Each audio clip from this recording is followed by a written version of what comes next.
Currently, there's only one big tournament that Magnus Carlsen has never won. That is the FIDE World Cup, which is currently ongoing, and Magnus is still in the running. But to do that, he has to beat Gukesh, one of the biggest rising talents from India, and probably, maybe even a future world champion. So going into the first game, Magnus has a little bit of an advantage, you could say, with the black pieces, which is a bit unusual. Normally with black pieces, you don't want to have them. But in this format, with 2 games, if you manage to draw the game, the first one with the black pieces, with the white pieces, you get so much pressure off, because if you draw, it just goes to a tiebreak. If you manage to win, you will advance and continue in the tournament. Magnus just looking to try and make a draw here, and a win would be absolutely spectacular. So we see d4, knight to f6, and then bishop to f4. London's system on the board. You know, London's system known as a very equal opening, but if you manage to outplay your opponent, you can still score very impressive victories. But of course, Magnus is no tricky opponent. He is the former world champion and maybe one of the best players of all time. And here he actually thought for 4 minutes. He wasn't confused with his theory. He did not remember what to play. He was just thinking, how do I combat this? Should I go for something more offbeat? Should I go more direct? And he decided to go with b6, a bit of a more unusual approach, going for this queenside fianchetto and getting long-lasting pressure on that white kingside with this bishop, but not the most theoretical approach, and this is not played very often.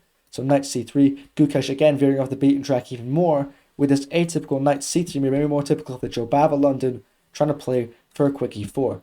Magnus just goes bishop to b7, controlling that e4 square, and Gukesh actually goes f3 in the style of almost the same-ish Nimzo Indian, using the f-pawn to try and get some play and start e4 to have a big or very large centre, and Magnus just goes e6, trying to get d5 and chip away at that centre with the pawns. So e4 is on the board, and Magnus here decides to go for a6. You could say this is a bit of a waste of tempo, but now Gukesh is very well and truly out of book, and is going to be forced to play his position completely on his own, and whereas Magnus is probably going to have the advantage, having played so many more games, knowing all these structures, so he fancies his chances to outplay Gukesh, even with these sort of suboptimal moves.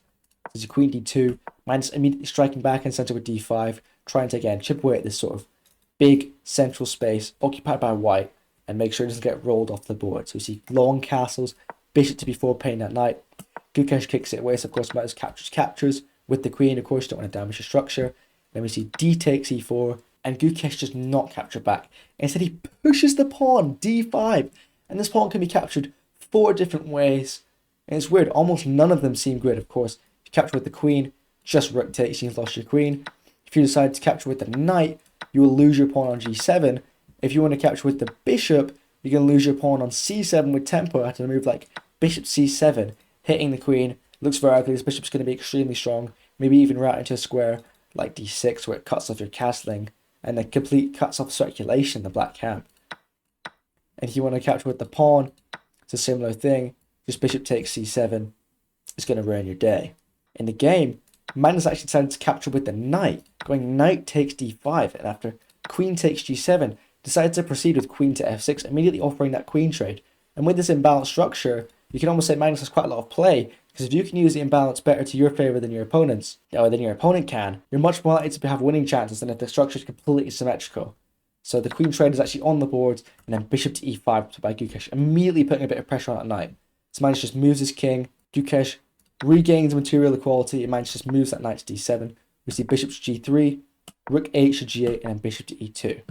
Magnus continues with king to e8, moving that king back. Some of these checks and pins are quite annoying. And then we see f takes e4, knight takes e4. Magnus' knight is now very well placed in the centre of the board. Bishop to f3 by Gukesh. Magnus captures on g3. After h takes, goes bishop takes f3 as well. And Gukesh decides to capture with the knight, leaving him with these quite ugly doubled and isolated g-pawns. Of course, Magnus has isolated pawn of his own, but these 2 central pawns are well worth that, ready to just march up the board. So it's rook takes g3, rook takes h7, and then king to e7 by Magnus, preparing to bring that rook in the game, get it behind the passed pawns, and start marching out the board, just asking Gukesh the question of, what are you going to do about these pawns? Knight d4, Magnus decides to bring his own knight into the centre of the board, and we see rook to e1, trying to win a tempo that knight. Magnus slides his rook back, and sort of all trades really favour him, because these pawns are only going to get stronger as the game progresses. So it's rook takes e5, rook takes d4, both knights are off the board now, and rook e2. The position is quite hanging in the balance. It's completely even, going to the engine, but from a human perspective, black has very sort of tangible winning chances, and this e-pawn is going to be very hard to stop as it is a passed pawn. So it's rook a to d8, c3, and rook to f4, where this rook is extremely well placed on this f-file, seeing everything, and we're able to go wherever it wants. King c2 played by Gukesh, and Magnus decides to continue with rook to g8, putting a lot of pressure on this isolated g-pawn. Gukesh decides to advance on the queen side. Magnus goes b5, almost deep freezing these pawns. Not quite a deep freeze because they're a little bit advanced. But now neither of these pawns can move forward, and all the game is going to be decided on the queen side, what they can do with this pawn, and what Gukesh, the king side, sorry, what he can do about these two pawns that are just going to be marching up the board. So it's a king to b3, and Magnus just continues with rook fg4, putting a lot of pressure on the isolated pawn. Of course, Gukesh, instead of defending, decides to counter-attack Magnus.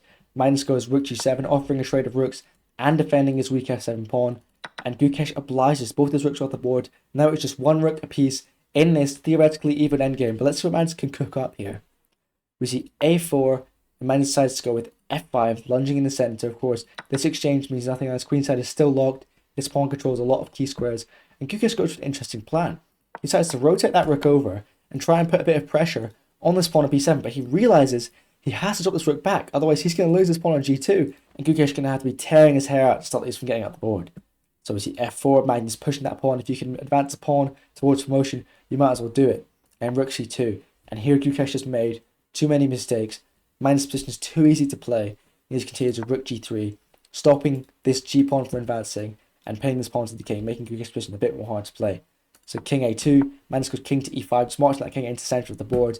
And then we see king back to b2, king d5, Magnus again. This king is just going to run up the board, and these pawns are going to go all the way to promotion. So it's rook d2 check, king to e4, and then Gukesh goes king b3. He's just moving his king back and forth in various arrangements, sort of, as there's nothing meaningful he can even do to improve his position. These pawns are just going to keep coming.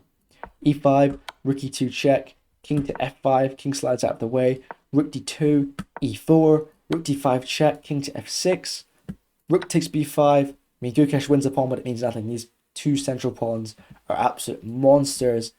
e3, now only two squares away from promotion. Rook b6 check, king just slides up to f5, rook b5 check, king just watches forward to e4.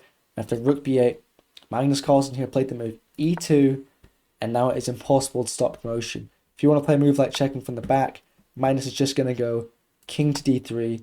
If you want to check again, he's just going to go king to e3.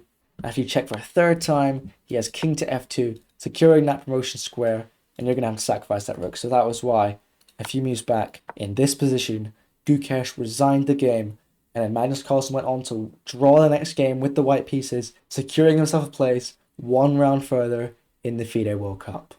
I really enjoy when people leave comments on the videos on my channel. I read every single comment, and some of them even make my day. So if you enjoyed that video, don't forget to leave a comment, like and subscribe. So hopefully I'll see you guys in the next one.